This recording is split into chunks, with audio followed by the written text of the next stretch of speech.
민수기 16장 36절부터 50절까지의 말씀을 제가 봉독하겠습니다. 여호와께서 모세에게 말씀하여 이르시되 너는 제사장 아론의 아들 엘르아살에게 명령하여 붙는 불 가운데에서 향로를 가져다가 그 불을 다른 곳에 쏟으라. 그 향로는 거룩함이니라. 사람들은 범죄하여 그들의 생명을 스스로 해하였거니와 그들의 향료를 여호와 앞에 드렸으므로 그 향료가 거룩하게 되었나니 그 향료를 쳐서 제단을 싸는 철판을 만들라. 이스라엘 자손에게 표가 되리라 하신지라. 제사장 엘르아살이 불탄 자들이 드렸던 놋 향료를 가져다가 쳐서 제단을 싸서 이스라엘 자손의 기념물이 되게 하였으니 이는 아론 자손이 아닌 다른 사람은 여호와 앞에 분향하러 가까이 오지 못하게 함이며 또 고라와 그의 무리가 와 같이 되지 않게 하기 위함이라. 여호와께서 모세를 시켜 그에게 명령하신 대로 하였더라. 이튿날 이스라엘 자손의 온 회중이 모세와 아론을 원망하여 이르되 너희가 여호와의 백성을 죽였도다 하고 회중이 모여 모세와 아론을 칠 때에 회막을 바라본즉 구름이 회막을 덮었고 여호와의 영광이 나타났더라. 모세와 아론이 회막 앞에 이르매 여호와께서 모세에게 말씀하여 이르시되 너희는 이 회중에게서 떠나라. 내가 순식간에 그들을 멸하려 하노라 하시매 그 두 사람이 엎드리니라.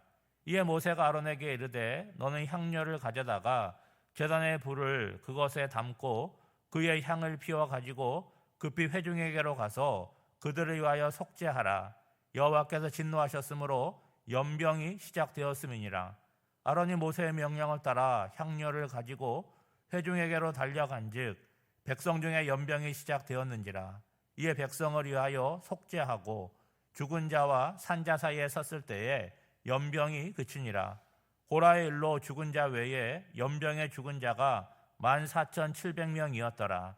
연병이 그침에 아론이 회막문 모세에게로 돌아오니라. 아멘. 지금 민수기 16장의 배경은 고라 자손, 그 레위 지파의 고라 자손과 루벤 지파의 다단과 아비람이 하나님이 세우신 모세와 아론을 대적하다가 하나님의 심판을 당해서 다 진멸된 사건이 앞에 있었습니다. 그리고 백성들의 지도자 250명도 향료를 들고 있다가 불에 타서 죽는 불행한 일이 있었습니다. 애굽을 심판하시고 출애굽의 역사를 이루신 하나님을 대적할 때에 어떤 일들이 일어나는지를 분명하게 백성들에게 보여준 거죠. 이제 하나님은 엘르아살에게, 아론의 아들 엘르아살에게 명령을 하는 거예요. 여러분 37절 말씀에 보면 붙는 불 가운데에서 향료를 가져다가 그 불을 다른 곳에 쏟고 그 향료는 거룩하게 하라라고 명령을 하는 거죠. 여러분 향료를 가져온 250명의 사람들은 다 불에 타서 죽었어요. 그렇지만 그 향료는 하나님께 드린 것이기 때문에 부정한 것이 아니고 거룩한 것이라고 말씀을 합니다. 그 안에 담겨진 향과 불은 불법적인 것이었지만 그걸 얻어 서둘러 처리하라는 것이죠. 생각해보면 제사장 엘르아살이 어떤 일을 해야 되는 거예요? 지금 불에 타서 죽은 사람들 사이, 시신들 사이에서 향료를 거두어 드려야 되는 거예요. 본래 제사장들은 시신을 멀리해야 됩니다. 시신을 가까이 하면 부정하게 되는데 그 역할을 지금 엘르아살에게 맡긴 거예요. 그러니까 고라 자손의 반역, 이것과 엘르아살의 순종이 대조를 이루고 있음을 우리가 볼 수 있어야 되는 거죠. 그리고 38절 하반절에 보면 향료를 거둬들이는 이유가 뭐냐? 그것을 녹여가지고 제단을 싸는 철판을 만들라고 명하시는 거예요. 여러분 제단을 쌀 재료가 없어가지고 이 향료를 거두어서 재활용하라는 이야기가 아닙니다. 하나님은 이 향료를 통해서 제단을 싸는 철을 만들면서 이걸로 앞으로 이스라엘 백성들에게 교훈을 삼고 표를 만들라는 거예요. 어떤 교훈이겠습니까? 누구든지 여호와의 제단에 제사를 드리러 올 때 그 제단을 보게 될 때 이 제단을 싼 이 놋, 이것이 어떤 스토리가 담겨 있는지를 기억하라는 것이죠. 오직 하나님이 선택한 아론의 자손만이 여호와께 향과 불을 드려야 한다는 것을 알고 있으라는 거예요. 더욱이 앞으로는 하나님께 반역하지 말고 하나님이 세우신 아론과 그리고 모세 그리고 제사장들을 함부로 여기지 말고 존중하라는 의미가 이 철판에 담겨져 있다는 것이죠. 그러면 이런 질문이 생기지 않습니까? 그러면 제사장은 무소불이냐? 그들이 잘못하면 말도 하지 못하느냐? 그런 질문이 생길 수가 있어요. 그런데 어떻게 하신다는 거예요? 하나님께서 그들을 알아서 관리하신다는 거잖아요. 여러분, 아론의 두 아들 그 나답과 아비후도 잘못된 불을 들이다가 순식간에 소멸하지 않았습니까?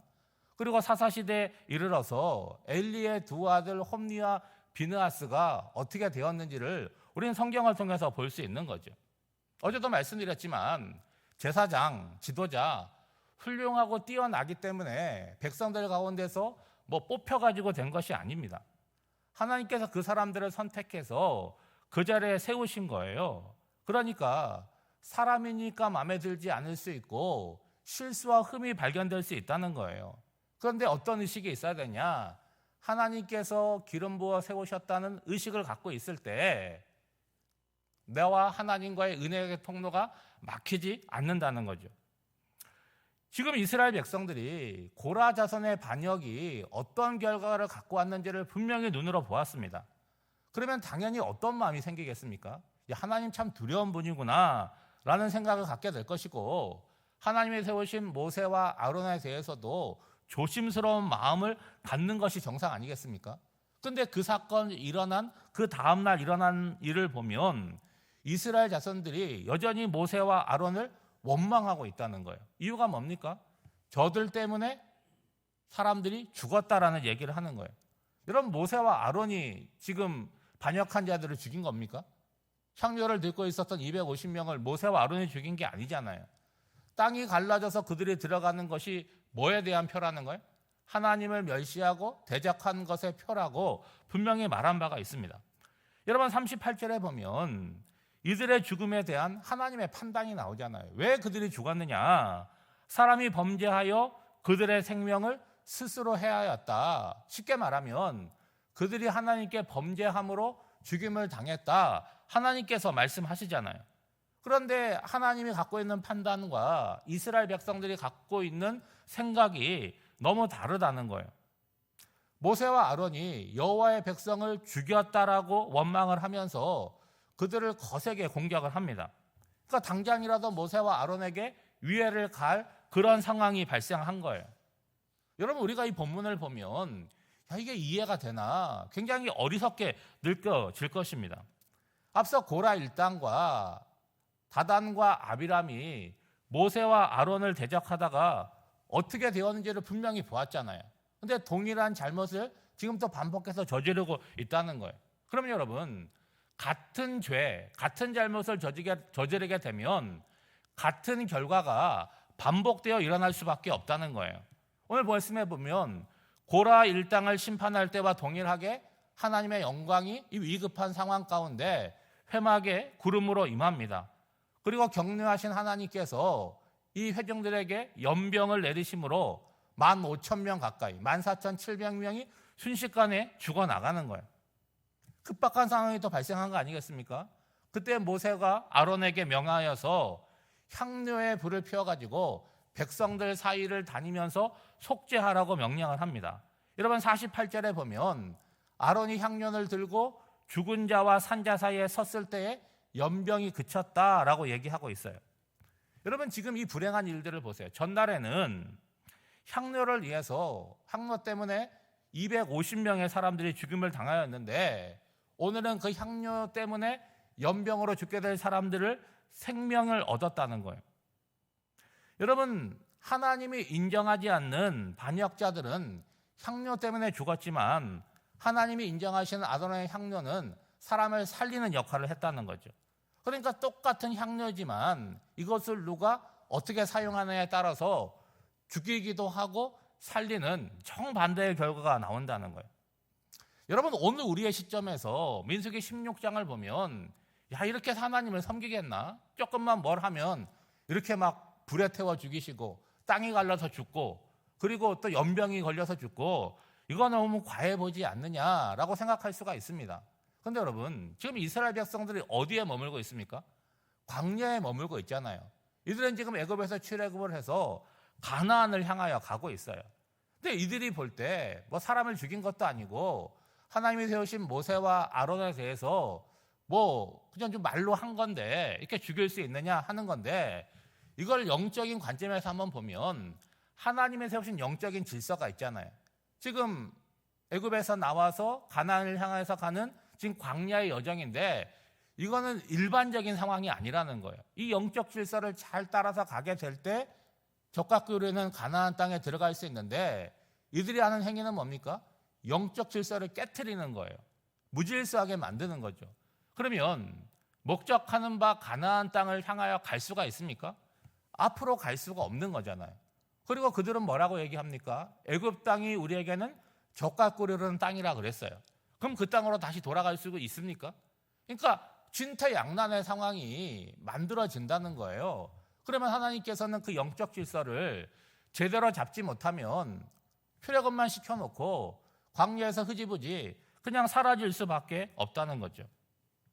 보시면 모세와 아론은 자신을 대적하는 사람들이 죽든 말든 신경 쓰지 않고 하는 게 아니잖아요. 두 번의 상황 가운데 자기 목숨을 가리지 않고 하나님께 엎드리고 자신들의 역할을 최선을 다해서 하나님의 진노를 멈추게 하고 재앙을 멈추게 하는 역할을 했다는 거예요. 오늘 우리가 여러분 신앙생활 하는데 나 개인이 하나님과의 관계가 중요하지만 우리가 혼자서 신앙생활 하는 게 아니잖아요. 공동체가 있다라고 하면 공동체에 세워놓으시는 하나님의 영적 질서가 있다는 거예요. 그 질서를 우리가 잘 순종하고 지켜나갈 때 하나님께서 공동체를 통해서 일하시고 공동체가 건강하게 쓰고, 그리고 교회라는 공동체가 하나님의 맡기신 역할과 사명을 감당하게 되는 거죠. 또한 공동체가 어려움에 처하게 될 때 내가 영적으로 잘 판단을 해서 이 영적 질서가 바르게 세워질 수 있도록 책임감을 가지고 깨어있고 기도하는 역할을 감당해야 되는 거예요. 이거는 어느 다른 사람이 해주는 것이 아니죠. 오늘 새벽을 깨우는 여러분의 몫이고 교회 직분을 맡고 있는 직분자의 몫이라고 하는 거예요. 오늘 16장, 민수기 16장의 말씀을 여러분 교훈으로 삼아서 우리 공동체가 하나님의 말씀을 잘 듣고 하나 되어서 영적인 질서를 깨트리지 않고 날마다 바르게 세워나가는 건강한 공동체가 되기를 기도하는 저와 여러분이 되시기를 주님의 이름으로 축복합니다. 기도하겠습니다. 하나님 아버지, 성경 말씀을 읽는 것만으로도 교훈과 깨달음을 얻는 지혜를 주시옵소서. 그리하여 여호와를 경외하며 삶을 바른 방향으로 바꾸는 실천이 있게 하옵소서. 무엇보다 우리가 살아가는 매 순간이 하나님 앞에 살아가는 것임을 의식하게 하사 말과 행위에 경건함과 절제가 있게 하옵소서. 빠른 시간 속에 살아갈 때에 내 안에만 갇혀있지 않고 주변을 열린 마음으로 보게 하사 기도할 것은 기도하며 하나님의 은혜와 도우심을 구하게 하옵소서. 오늘은 4월의 마지막 날이며 한 해의 3분의 1이 지나가는 시점입니다. 살아온 날들을 돌아보게 하시고 은혜로 허락하신 날들을 소망 가운데 준비하며 결심하는 자리가 되게 하여 주시옵소서. 이 새벽 주님의 전에 나와 기도하는 모든 성도들의 기도 가운데 하나님 귀 기울여 주시고 우리의 심령을 주의 은혜와 성령으로 충만하게 하옵시기를 예수님의 이름으로 기도하옵나이다. 아멘.